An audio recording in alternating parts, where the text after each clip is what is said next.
émission Fawru Pinal avec Thiofel Ngendi. Émission Fawru Pinal yonti do SN Khodri TV. Émission Fawru Pinal adani men ko hesdi pul weltinde hettiyankoɓe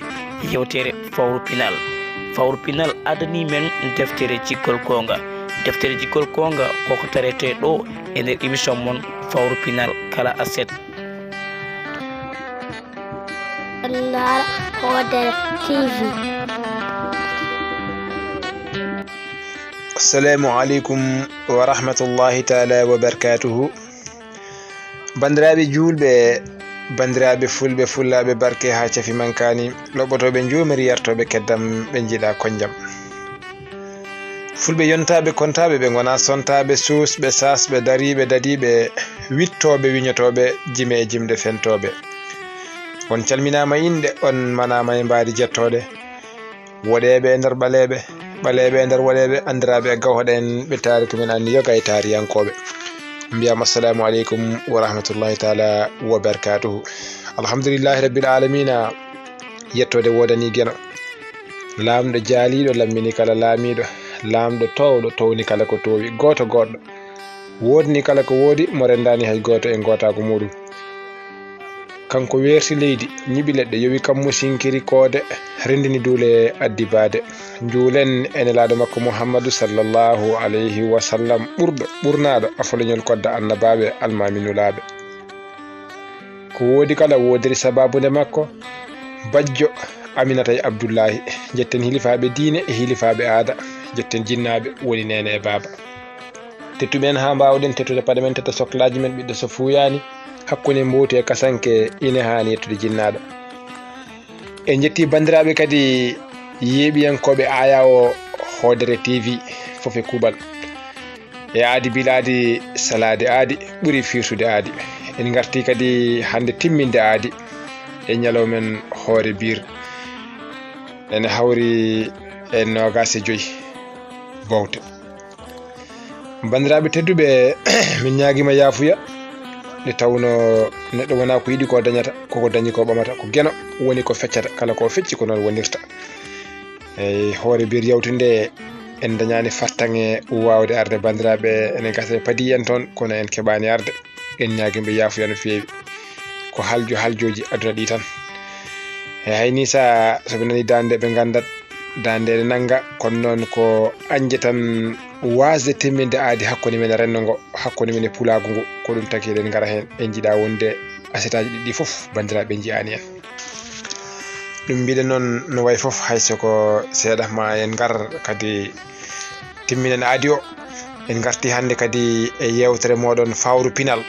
no kewɗon heɓirde ni eno kewɗon nanirde ni, en heewi wonirde ni kadi inchallahu ma en gudit fawru ndu kadi gadden hen ko tawɗen toon kala bandiraɓe ko mbawata naftorade so hawri e welede gueno. Ɗum noon en jetti bandiraɓe foof, en jetti duƴƴore nde kewɗo nande nde ko debbo pullo, tawa ko camel debbo mo hayme dat, kanko heewat duƴƴore nde, machallah en calmini no fewi, en jettima. Ko noon tigui joguiɗo karallagal ngal garno ɗum ha garɗa woni ko DJ Laye, en mbi kisal gueno yo woni makko. Sikala directeur programme o woni Babsi Gueye, kanko no salminama o yettama. Équipe Khodri TV fof e kuuɓal, en calmini DG woni Ousmane Ba,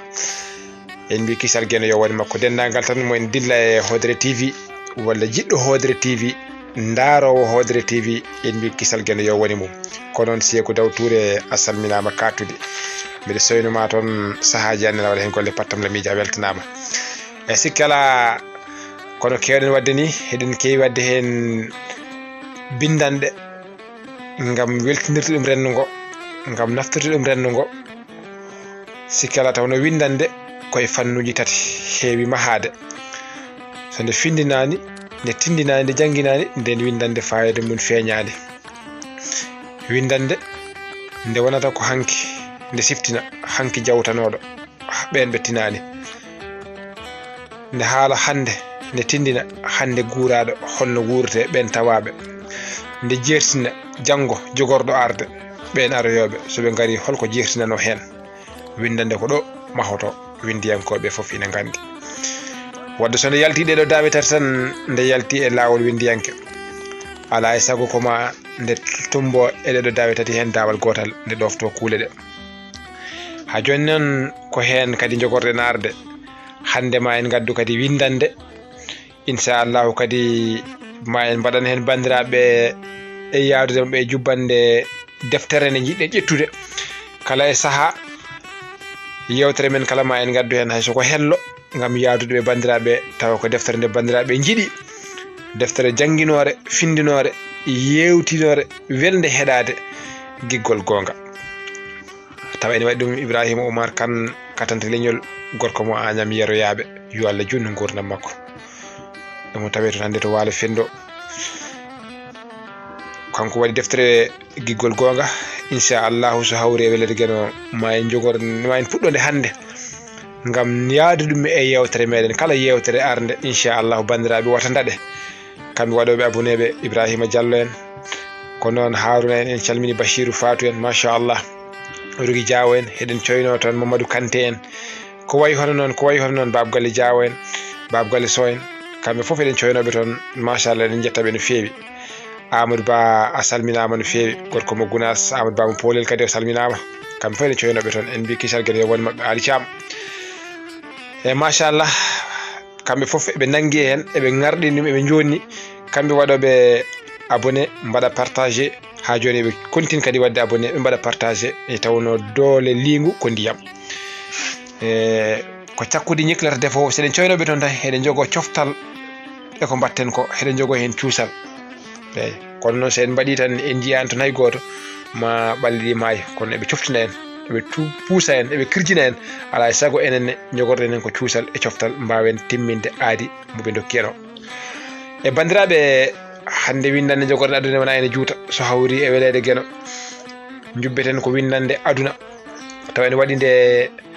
Abou An yo Allah jurnu gurdam makko kanko waɗi windande aduna ko ɓooya yaade e yiide aduna ko jeere garɗen ko sodde ko weeli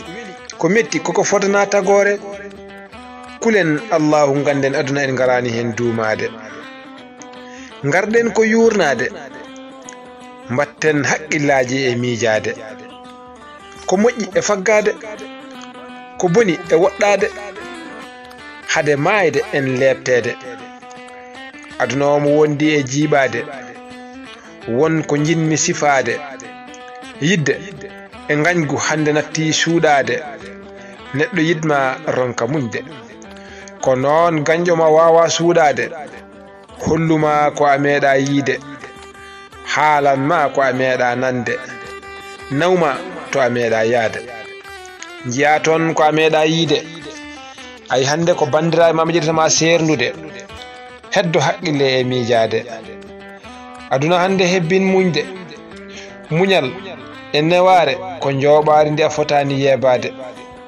wonko woni ɗemgal ko heewi ko welani haalde mi raɓɓinɗino son paami ko jinmi haalde sifande Abou An sawtol cofel gendi e bandiraɓe machallah windande wande fayida no fewi hay sone juutani fayida mayre ene heewi si en mbi aduna tan joofima foof no wiiri ni aduna ko ɓooya yaade e yiide ne selli kala ɓurɗoma juutde gurna ɓurɗoma wuurde emo andi ko a anda fulɓe ne jogui ko giɗi ɓe keewi haalde ko mawɗo lelto wiya ko so suka darima yiyata ɗum mawɗo wona Allah kono ɓe ɓoydi wonko saabi ɗum kala hitande tawnemo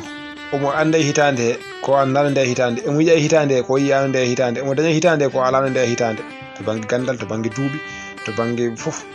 wadde ala e sago kala keɗɗoma yeeso wonko o jogui ko ala e banggue humpito e gandal ɗum wona jangde noon hewɓe cikkata ko janggude bindita woni gandal ala wadde noon aduna ko noon wayi aduna ko ɓooya yaade e yiide o wi noon aduna ko jeere garɗen kadi ko sodde wadde sa yeehi jeere aɗa sooda holko poɗɗa sodde koko moƴƴi koko yooɗi kala ɗum jaltinɗa ɗum tawa ene yeeɓe ko ɗum jiɗɗa sodde jeere soko comcol mum soko paɗe mum soko kala ko wawi wonde saɗa sooda jeere poɗɗa sodde koko yooɗi tawde aduna ko jeere garɗen ko sodde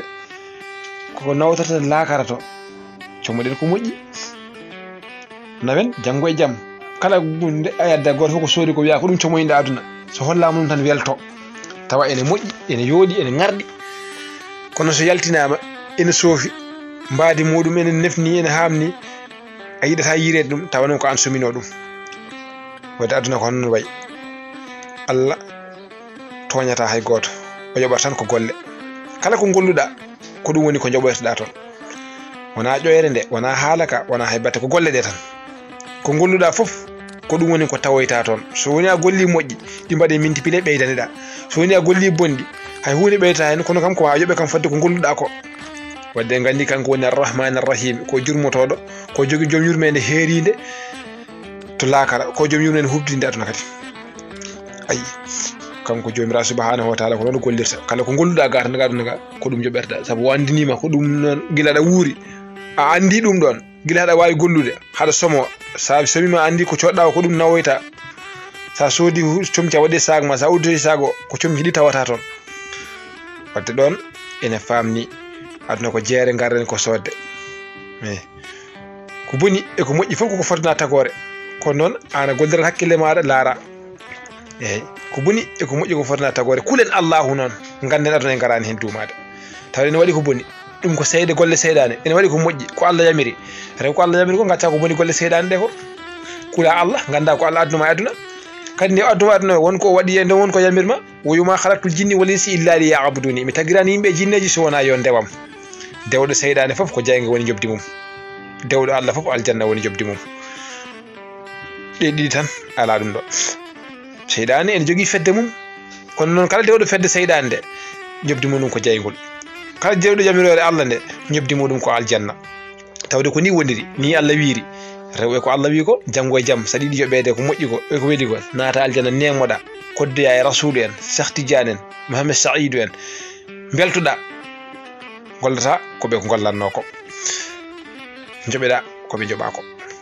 kodda e mabɓe yo Allah waɗen ɗum wadde woyi aduna ko hono ni aduna ko jeere garɗen ko sodde ko weeli ko metti ko fotata ko nen Allahu gandi ande garani men duumade garɗen ko yurnade mbatten haqqillaji e miijade ko moƴƴi e faggade ko boni e woɗɗade hade mayde en lebtede ayi baggoɗen ko moƴƴi ko nawen ko boni ko goɗɗoɗen hade mayde en lebtede gonga aduna noon mo wondi e jiiɓade aduna hande mo jiiɓi ne satti eyyi rentade hen ene satti koma tiiɗa tigui nden alañuma saydi en no saaha ene aranno o winiraɗo Allah sallallahu alaihi wasallam haali ɗum diine ma ko a gata tan hay ñiiƴe ma ha tiiɗa sa ŋaaɓi hunuma tan diine ma ɓoccitoma wadde hande ko aduna wona eyyi diine ma a gata tan ha tiiɗa mbawa sellinde diine ma sa yeeyima seeɗa ɓoccitoma koye on aduna gonɗen hande yaltinma diine ma ine weeɓi wadde alay saago nduuɗoɗen ndentoɗen wata en congede eɗen jogui walloɓe eɗen jogui haalanoɓe heɗen nana heɗen jiiya machallah sen tinnima seeɗa tan kendat yo Allah won ballo aduna wonde jiiɓade wonko jinmi sifade yidde e gañgu hande natti suuɗade neɗɗo yidma ronka muñde ko noon gañƴo mo wawa suuɗade nden neɗɗo so yiɗima suuɗotono hersa haalnuma kono hande neɗɗo yiɗama tan yettinma mbiɗa yinma gañoma nden wonno ko miiɗa pina miiɗa tina hande ɗum wi ko miiɗa pina miɗa tina hande ko ɗon wona ɗum fof ko rentade e gollirde hakkille muɗum so woni a arditaki hakkille ma haɗa gollira hakkille maɗa a hewani lorade a hewani tampude hayso aɗa waɗa jumre mettata fewnide tawno hakkille kañum ko maafi ɓandu hakkille jaɓata arditede hakkille kañum ardoto ndewa e muɗum sa aɗa ka ardini hakkille ma rewi hen tan kala ko golluɗa ina haasi yooɗa rewa lawol so golle yo ardin hakkille muɗum wadde ko noon no wiiri ni aduna woni ko ɗemgal ko heewi ko welani haalde mi raɓɓinɗino son paami ko jinmi haalde min nande juutani kono ende waɗi fayida gati nde sifoto ko aduna gurdam no gurta e aduna eyyi mi raɓɓinɗino minnene son paami ko jitmi haalde e inchallahu ɗon jogorɗen tonguirde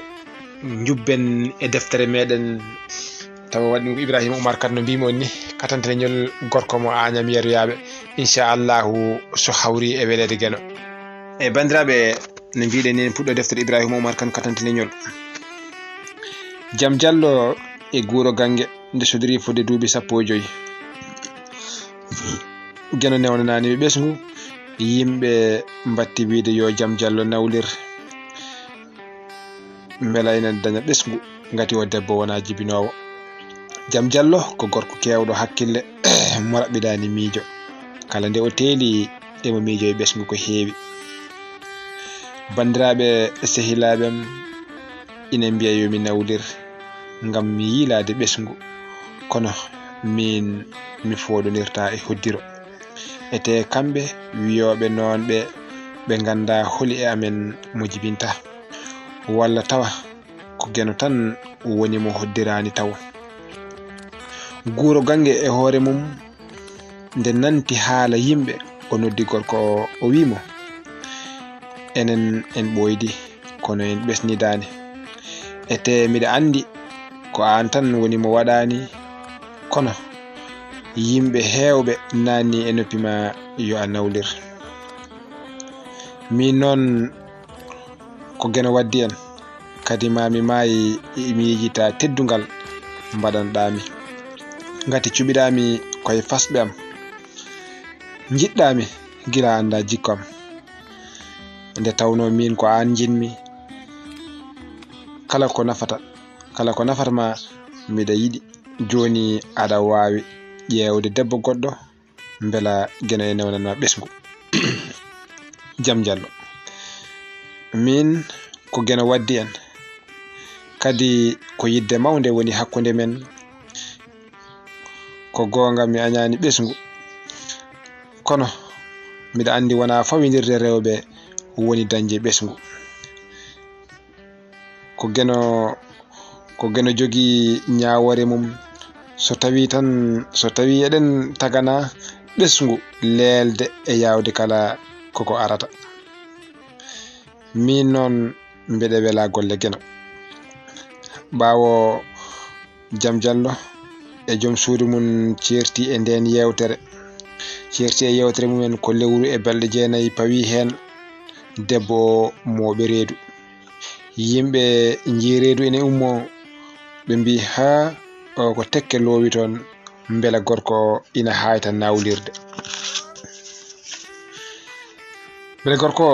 nawlirde geno waɗi ko nden ɓe jeeɗa ɓesgu ɓe dañi ɓinguel dewel ina wiye Kumba. bandiraɓe ko ɗo jogorɗen ndeɗo jubbande gaddaɗen e bandiraɓe nde tawno koye ayawo YouTube ɗum tagi so teddi ha ɓurti ko wayno Sékou Daw Touré en foof galana ɗum condition e sikkala wadde en dartoɗon ha ñalawma goɗɗo so hawri e welade gana pawon noon fiɗenu moɗon inchallahu kala samedi yewtere nde ko jokkore ha deftere nde gasi kala en gadani ɗum bandiraɓe non aadi biladi salade aadi ɓuuri firtude aadi e sikkala ko guiɗo mon sehli mon Diawo Amadou Tidiane Diawo gorko mo Gounass Goundaga Yil Nema wela ndiyam moƴƴa ngari ƴogoɓe taw ko région de Kolda département de Vélingara arrondissement de Bonkonto Gounassal Gounasseje Wuro Fulɓe tabital Pulago sinkirago jamaji ñantirade ɗo Qur'ana hoɗimale ma yaafe sare sunna kono ko lamorgo Tijaniya ɗo lewa laggani beeringe gani pete kosobo goɗɗan tobako morsini ko duumale ɗoge e sama siñan cetima bane bode ko leɗɗe ma Madina ko indema Gounass ko teddungal tawago ɗo salligaji mbarata deɓele sinci sahtiraji dina Cheikh Alhaji Mouhammad Saidou yo welede Allah wonema on jarama jam dow jam less jam do hakkude jam sakko pawoɗen jam huura muura geno rena kanko woni joom jam woni joom jamanu yo waɗnen jam yaade jamanu halo assalamu aleykum wa rahmatullah.